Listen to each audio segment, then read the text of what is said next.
Good morning everyone. Ayan, na-miss namin pong kumain itong ating Lucky Me Pancit Canton at yung ating flavor dito guys is calamansi and pigmix namin ng chili mansi flavor. So, napakasarap nito guys. Kaya tara na at samahan niyo po ako magluto and samahan niyo na rin po kaming kumain ng aming breakfast.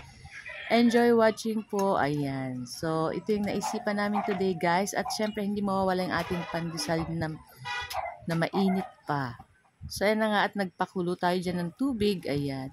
Tapos, pag kumulo na guys, ilagay natin itong ating noodles ng ating Lucky Me Pancit Canton. Ayan. So, pakulaan lang natin yan guys na mga 2 to 3 minutes. Ayan, madali lang naman po yung maluto. At pagkatapos, syempre, yung sobrang tubig, tanggalin natin or salain natin. Ayan.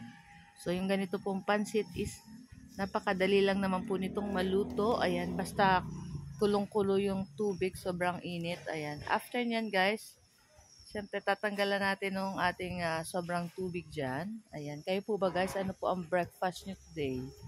Ayan, ito lang po ang aming breakfast today kasi madaling maluto syempre. And syempre, yun na nga, kailangan kumain ng aking 3 sons before sila umalis sa school.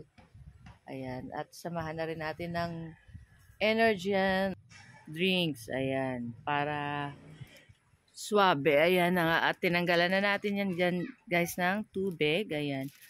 Tapos nilagay na natin dyan yung ating mga seasoning. Ayan. Amoy pa lang. Nakakagutom. Masarap po talagang pancit canton. Pero syempre hindi naman maganda rin pong kumain ito everyday. Kasi syempre ang kidney natin. Char.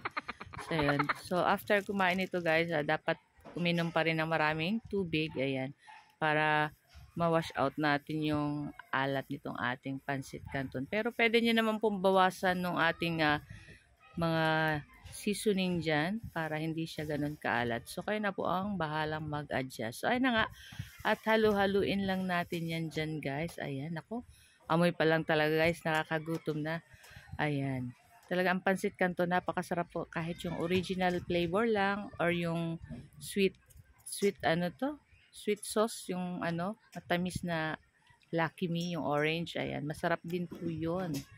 Pero yung sa amin ngayon is chili mansi and calamansi flavor. Masarap din po ito. Syempre nag-aagaw yung asim at anghang nitong ating pancit canton. So guys, ito lang po ang aming video today. Ayan, tara at samahan niyo na po kaming kumain. And wag niyo po sanang kalimutan mag-like, mag-comment at pa-share na rin po ng ating video. Ayan, sa ating mga new followers, maraming salamat po. Ayan, sana po ay palagi niyo pong suportahan ang Mamshi and 3 Sons. So guys, thank you for watching and see our next video again.